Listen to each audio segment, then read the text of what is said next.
लेटा और दंडवत प्रणाम करके उठा और फिर से राम राजा की तरफ हाथ जोड़ करके देखा। इतने में वो कोई पोटली लेकर चला गया। इसने वहां वहां देखा, पोटली गायब हो गई। थोड़ा बुरा लगा, मनहीन हुआ, खिन्न हुआ और आंखों से आंसू आ गए। लेकिन सीधा साधा आदमी, भोला आदमी, तो इनका नाम था संते बाबा। संते बाबा ने कहा, लगता है आपने हमारा इकट्ठा पोटली सहित निमंत्रण स्वीकार कर लिया। जय हो आपकी। देखना भगवान कितने दे। ये कोई हम आपको त्रेता युग या सतयुग की कथा नहीं सुना रहे, आपको भरोसा होगा इसलिए हम अभी की घटना बता। बाहर आया रोते हुए, आंखों से आंसू पहुंचे, देहरी को प्रणाम किया। हे रघुनाथ जी, हे राम राजा जी, आप तो राजा हो, हम तो प्रजा हैं, और हमारा तुम बिन कौन हमारा, आपके बिना कौन है हमारा जगत में। बाहर आया तो क्या देखता है, जो पोटली गायब हुई थी वो पोटली दरवाजे के बाहर एक कोने में रखी है। अरे अरे मिल गई मिल गई मिल गई, भागा भागा गया, पोटली उठाई। अरे ये तो हमारी पोटली है। उसमें देखा पूरी भी नहीं है, निमंत्रण कार्ड भी नहीं है, एक कपड़ा भरा। चलो कोई बात नहीं, राम राजा जी ने पूरी भी ले ली निमंत्रण के साथ साथ। ऐसा मानकर घर आया। शादी उसने, एक गेस्ट हाउस है वेदिका नाम का, अभी भी है वेदिका। वेदिका नाम के गेस्ट हाउस में, घर पर उतनी जगह थी नहीं, तो उसने जो है वेदिका नाम के गेस्ट हाउस को बुक किया। आज भी है वो गेस्ट हाउस। हमको पंडित जी बता रहे थे कथा। उस गेस्ट हाउस को बुक किया और तय तिथि के अनुसार अपनी बेटी का विवाह बड़ी प्रसन्नता पूर्वक किया। लोगों ने 35,000 रुपया जोड़ कर दिए। उसने सोचा शादी तो हो ही गई है, अब गेस्ट हाउस का चुकारा कर दें। इन लोगों के तो उधार हम चुका ही देंगे। 2-3 लोगों से और उधार मांगा कि हमें कुछ उधार दे दो, हम बाद में चुका देंगे और राम राजा की जब कृपा होगी तब चुका देंगे। 2-3 लोगों ने थोड़ी थोड़ी और मदद कर दी। और जब गेस्ट हाउस में रुपया लेकर के चुकाने के लिए गया तो जो गेस्ट हाउस का मालिक था कहा कि आपकी बड़ी कृपा, हमारी शादी निर्विघ्न संपन्न हो गई। और संते बाबा ने कहा अब हम आपका रुपया देने आए, तो आप रजिस्टर निकाल लो, रुपया ले लो। तो वो मालिक झल्ला करके कहता है, संते बाबा आप ही रात को आकर के एक एक रुपया चुका के चले गए।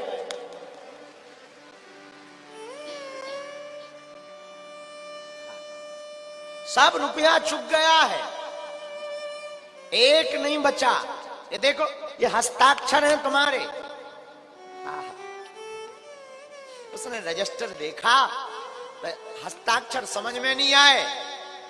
अब तो चौंक गया कि आखिर हमारे रुपया दे कौन गया। लगता कोई मित्र दे गया होगा। लोगों से पूछा, लोगों ने कहा संते बाबा हमने नहीं दिया। तब ये समझ गया जो निमंत्रण देने हम राम राजा सरकार के पास गए थे वो हमारी बिटिया की शादी में आए हैं और उन्होंने ही, रघुनाथ जी ने ही ये कृपा कर दी है।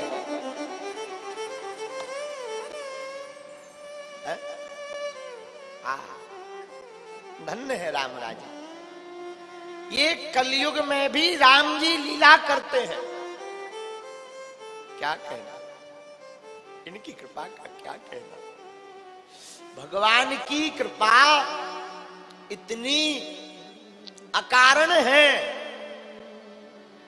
कि जो इनके सहारे रहता वो दीन हो, कृपण हो, मूर्ख हो, सठ हो, बुद्धिहीन हो, कोई कुछ ना जानता हो, लेकिन श्री रघुनाथ जी के सहारे जो जीने लगते हैं फिर उसकी पूरी जिम्मेदारी हमारे ठाकुर की हो जाती है।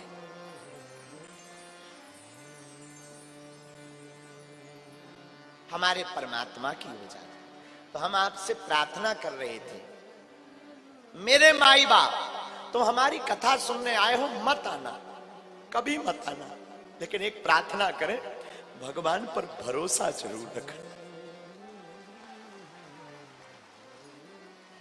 हम अपनी कथा इसलिए नहीं करते हैं कि आप हमें दान मिलेगा या हम बहुत दक्षिणा कमाने के लिए। देखो ऐसा नहीं है कि हमारे अंदर कोई अवगुण नहीं है, बहुत अवगुण है। हम कामी भी बहुत है, लोभी भी बहुत है, पाखंडी भी है, लालची भी है, लेकिन हम भैया कथा सिर्फ इसलिए सुनाते हैं कि न जाने कौन कथा के प्रभाव से किसके चित्त में ठाकुर चिपक जावे। सच बता रहे, हम ऐसा नहीं कहते कि हम बहुत साधु हैं या महात्मा हैं या हम कुछ लेते नहीं, हम सच बताते हैं। अपनी कथाएं हम करते ही इसलिए क्योंकि हमें अन्नपूर्णा चलानी है, कैंसर हॉस्पिटल बनवाना है, हमारी उतनी कोई सामर्थ्यता नहीं। हर साल हमें बेटियों का विवाह करना होता है, तो करते तो हम लालच में हैं, लेकिन उस लालच में भी दो लालच है। एक तो बेटियों के विवाह की लालच है, कैंसर हॉस्पिटल की लालच है, दूसरी भगवान के भक्तों से मिलने की लालच है। एक ये भी लालच है कि शायद इस नालायक, इस मूर्ख की टूटी फूटी वाणी से किसी के चित्त में भगवान की भक्ति जग जाए, जीने का सहारा मिल जाए। इससे बड़ी कोई लालच नहीं हो सकती। और हमारा कोई उद्देश्य नहीं है, वरना हम बहुत मनमौजी आदमी हैं, बहुत मनमौजी आदमी। लेकिन हम तुमसे यही कहेंगे, भैया तुम पैसा इसलिए ना कमाओ कि बुरे वक्त में काम आएगा, तुम ईश्वर पर भरोसा रखो, बुरा वक्त ही नहीं आएगा, बुरा वक्त ही नहीं आएगा। इसलिए आज की कथा का सूत्र बड़ा अद्भुत है। देखो एक बात, पहले पूरी बात बोल दें, फिर भागवत हम शुरू करेंगे। भगवान जो करते हैं अच्छे के लिए करते, रघुनाथ जी जो करते हैं सब अच्छे के लिए। रघुनाथ जी का कोई भी काम ऐसा नहीं है जो केवल अपने लिए हो। हमारे ठाकुर जी सबके लिए करते हैं, और हमें ऐसे ठाकुर का बार बार धन्यवाद भी देना चाहिए। हमें भगवान ने मानव तन दिया, हमें भगवान ने मनुष्य बनाया, सुंदर काया दी, घर में माया दी, परिवार दिया, और इसके बाद भी हम प्रभु को धन्यवाद ना देवें, हम आपसे बढ़कर के इस जगत में कोई मूर्ख नहीं है। इसीलिए भगवान की कथा मंगलकारी, श्रवण मंगलम, जिसको सुनकर के मंगल हो, ध्यान मंगलम, जिसका ध्यान करके मंगल होता है, नाम जपत मंगल किसी दसु, जिसके तो नाम जपने से मंगल होता है। कल्याणा नाम निधानम कलिमल मथनम पावनम पावनानम, जिनका तो नाम भी पावन है। ऐसे ठाकुर जी को छोड़कर अगर तुम किसी और का चिंतन करोगे, माधव को छोड़कर तुम माया का चिंतन करोगे, तो तुमसे बड़ा इस जगत में कोई मूर्ख नहीं।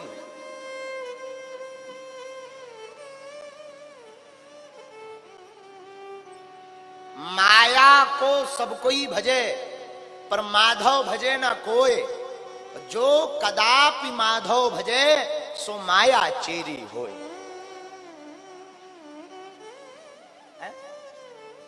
माया दास बन जाएगी।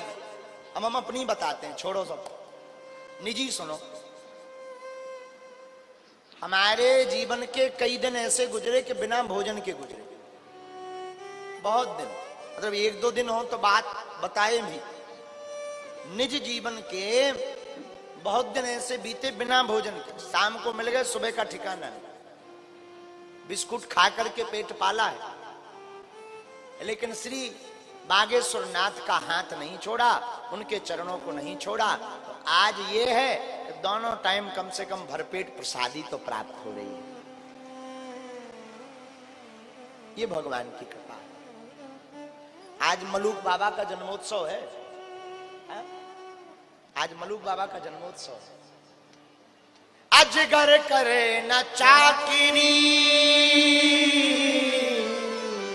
पंछी करे न काम, दास मलूक का कही गए, सबके दाता राम। अजगर करे न चाकिरी, पंछी करे न काम, दास मलूका कही गए, सबके दाता राम। दास मलूका कही गए, सबके दाता राम। दास मलूका कही गए, सबके दाता राम। और बाबा कहते हैं दाता एक राम जी, भिखारी सारी जी। दाता तो केवल रघुनाथ जी है, बाकी सारा संसार भिखारी है, सब भिखारी है भैया। इसलिए एक बात, हम लोग व्रत करते हैं, उपवास करते हैं, करना चाहिए, जठराग्नि ठीक रहती है, पेट में अपच नहीं होती है, बीच बीच में कम खाना चाहिए, व्रत भी रखना चाहिए। लेकिन महाराज जी, अन्न का उपवास करने से ज्यादा बुरे कर्मों का उपवास करना बहुत आवश्यक है। हमारे द्वारा कोई अहित ना हो भाई, ऐसा व्रत रखना भी बहुत आवश्यक है।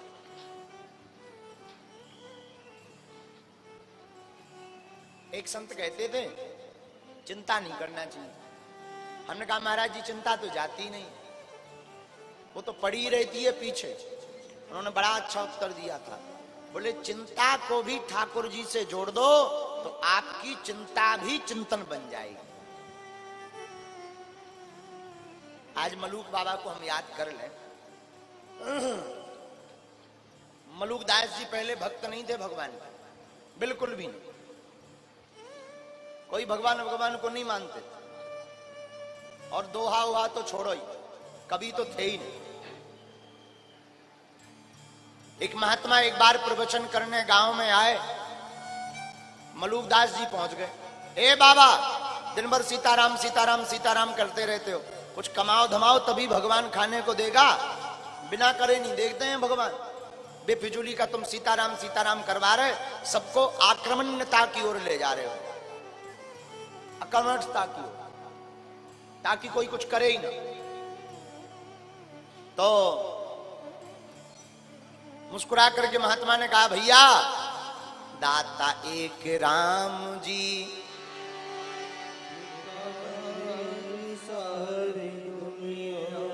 उन्होंने कहा कि दाता राम जी हैं, अब हमें चिंता नहीं है, तुम्हें चिंता हो तो तुम करो। तो मलूक बाबा बोले अच्छा महाराज जी बताओ, और सब छोड़ो, तुम्हारे भगवान कोई अगर कुछ करे ना तो खिलाते हैं? बोले बिल्कुल। महात्मा जी बोले अच्छा जो बताओ, क्या कभी तुमने पंछियों को कोई काम करते देखा है? अरे बोले नहीं देखा, लेकिन पंछी उड़ते तो हैं दाने की तलाश में। महात्मा बोले अगर भगवान पर भरोसा हो तो उड़ने की भी आवश्यकता है। तो मलूक बाबा बड़े हंसे, बोले महाराज तुम्हारे जैसा झूठबाज नहीं हमने देखा, इसके लिए भी आप कहते कि कुछ करो ही मत। बोले भरोसा पर रखो। बोले हाँ ठीक है महाराज, हम आपसे एक शर्त लगाते हैं, लगा लो। मलूक दास जी बोले महाराज हमारी शर्त है कि आज हम दिन भर भोजन नहीं करेंगे, अब हम देखते हैं तुम्हारे भगवान कैसे खिलाते हैं, लेकिन शर्त यह है अगर भगवान ने हमें आज बिना किए वो भोजन करवा दिया तो हम जिंदगी भर तुम्हारे दास बन जाएंगे, और अगर भगवान ने भोजन नहीं करवाया तो तुम्हें गुलाम बनना पड़ेगा। ठीक है, महात्मा जी ने भगवान का नाम लिया, बोले ठीक है बाबा, ठीक है मलूके जी, और हमें शर्त स्वीकार है। अब मलुकदास जी घर आए, इनका तो प्रणीता, पहले सच्चाई का जमाना था, लोग सत्य बता देते थे। महात्मा ने कहा जाओगा, भगवान खिलाएंगे तुम्हें। मलुकदास जी घर आए, पत्नी ने कहा दिन भर से घूम रहे हो, कुछ खा लो।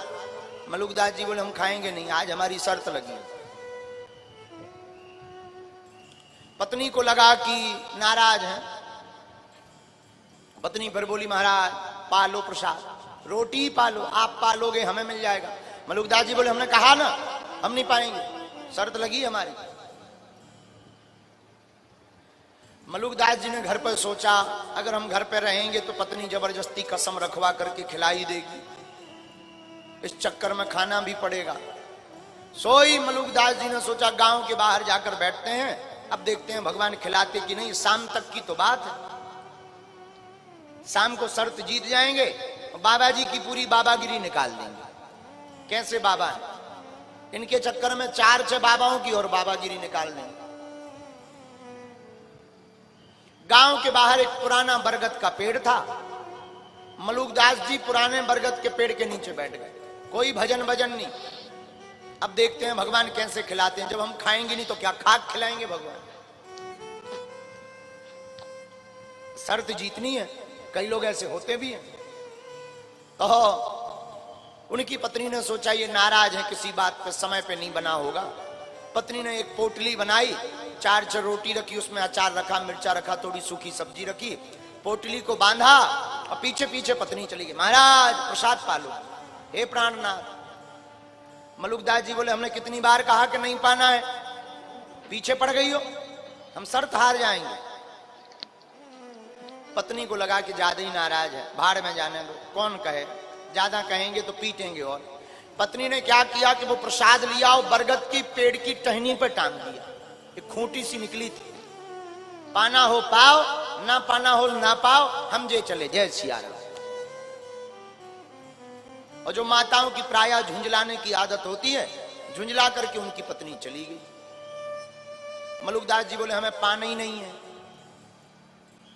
अब सोचा नीचे बैठे, बगल में पोटली टंगी, बढ़िया बास आ रही अचार की, अचार में भी बढ़िया सुगंध आ रही है, चटनी की सुगंध आ रही, कहीं धोखे से ऐसा ना हो कि थोड़ा चखले में शर्त हार जाए। मलुकदास जी बोले एक काम करते हैं, हम नीचे ही नहीं रहेंगे, पेड़ के ऊपर टंग जाते हैं, शाम तक की तो बात, शाम को उतर आए। मलुकदास जी ऊपर टंग गए बरगद के पेड़ के ऊपर, और ऊपर जाकर पकड़कर एकदम जोर से बैठ गए, ले आंखें बंद कर ली कि हमें ना सूंघना है ना देखना है। भगवान की माया, भगवान माया भी बहुत विचित्र करते हैं। ठाकुर जी की माया, उसी गली से उसी रास्ते से चोरों का एक पूरा मंडल निकला। चोरों ने अपने सरदार से कहा सरदार भूख लगी है। सरदार ने कहा किसी को चिट्ठी भेजो गांव में। पहले डकैत चिट्ठियां भेजते थे गांव में कि यहां पर रोटी रख जाना इतने लोगों की। बिल्कुल सत्य घटना बता रहे। उसी पेड़ के नीचे आकर चोर बैठ गए, चोरों का सरदार बैठ गया, चिट्ठी लिखी रहे थे। तब तक एक चोर ने वो पोटली को टंगा हुआ देखा तो उसने खोला तो बोला सरदार आज तो गजब हो गया, चमत्कार हो गया, चिट्ठी लिखी रही है कि भोजन पहले ही आ गया। चोरों का सरदार का दिमाग बड़ा खराब कि हमने किसी को बोला है नहीं, गांव से पहली बार निकल रहे, और आखिर ये भोजन कौन रख गया। तो चोरों ने आपस में सलाह की, लगता है किसी को अपने रास्ते का पता चल गया है, हम लोग गांव-गांव से भोजन मंगाते हैं तो हम लोगों की तरकीब पकड़ ली है, और लगता है इस भोजन में जहर मिला के टांग दिया है ताकि हम लोग मर जाएं। तो चोर बोले क्या करें हुजूर। बोले एक काम करो, यहीं कहीं आसपास देखो, जिसने भोजन टांगा होगा वो जरूर छिपा होगा, देख रहा होगा कि खा रहे कि नहीं खा रहे। चोर बोले हाँ ये बात सही। चोरों ने यत्र तत्र सर्वत्र देखा, कहीं नहीं, पर ऊपर मलूके पकड़े गए। चोर बोले मिल गया हुजूर, मिल गया, नीचे उतर। मलुकदास जी बोले हम नहीं उतरेंगे। चोर बोले कैसे नहीं उतरोगे, उतरना तो पड़ेगा। प्रेम से नहीं आओगे, बंदूक मारेंगे। मलुकदास जी बोले चाहे बंदूक मार दो, हम नहीं आएंगे। चोरों ने एक झूठ मूठ का एक पत्थर मारा, फेंक के मलुकदास जी को लगाओ। मलुकदास जी ने सोचा कहीं बंदूक अगर घल गई तब बिल्कुल ही नीचे पहुंचे भी। और मलुकदास जी ने सोचा पहले तो नीचे पहुंच भी, फिर ऊपर। मलुकदास जी बोले अच्छा भाई, पर नाराज मत हो, आ रहे। नीचे उतरे। चोरों ने आपस में कान में बात की कि एक काम करो। बोले क्या? अगर इस भोजन में जहर होगा इसी को खिलाओ, जिसका भोजन उसी को खिलाओ। और जिंदा अगर बच जाए तो नहीं है, ना बचे तो जय जय सीताराम। अब बोले अगर इसमें जहर होगा तो ये खाएगा नहीं। अब मलुकदास जी के सामने पोटली खोली, बोले खाओ। मलुकदास जी बोले हम नहीं खाएंगे। चोर बोले हैं, आपस में बोले हैं, मिलो है जहर, हाँ मिलो है, पकड़ गो पकड़ गो। चोर बोले खाओ। मलुकदास जी बोले हम नहीं खाएंगे, हमारी शर्त लगी। तो दूसरा चोर बोले हैं, कहूं गांव में जो मुखिया से शर्त लगाए मारवे की शर्त लगी। सर एकदम बिल्कुल किला रहे, मारवे वालों को क्या। चोरन ने इतनी सुटाई दई, बटें मारी, बंदूकें मारी, मुक्का मारे, दांत टूट गए मलुकदास जी के, लाल कर दो मारत मारत। मलुकदास जी ने सोची यार भगवान तो बहुत खतरनाक है। बोले अब मनने नहीं है, बाबा जी को चाहे गुलाम रेले भी, बोले भैया मारो ना, खवा दो रोटी। मलुकदास जी या खवाओ। मलुकदास जी जिंदा बच गए। मलुकदास जी ने चोरों को पूरी बात बताई। चोर भी बोले अब क्या है, अब तो सुट ही गए तुम, और सुट भी गए, खा भी लो, अब बच कर भी का। शाम हुई, कपड़ा अपड़ा फटे मलुकदास जी के, धूरा पोंछत, हाथ फटकारत। शाम के समय महात्मा जी लो पहुंचे। महात्मा जी बोले काओ मलू के भगवान ने खबाओ है। अरे बोले तुम्हारे भगवान बहुत खतरनाक खबाओ है, और ठोकाई भी बहुत देवा, मार मार खबाओ। इतनी मार दई कि हमारे तो प्राण बचे। और मलुकदास जी फिर उसी दिन से महात्मा के भक्त हो गए, भगवान के भक्त हो गए। और फिर मलुक जी से फिर मलुकदास हो गए। और इन्हीं मलुकदास जी ने फिर दोहा लिखा, अजगर करे न चाकरी।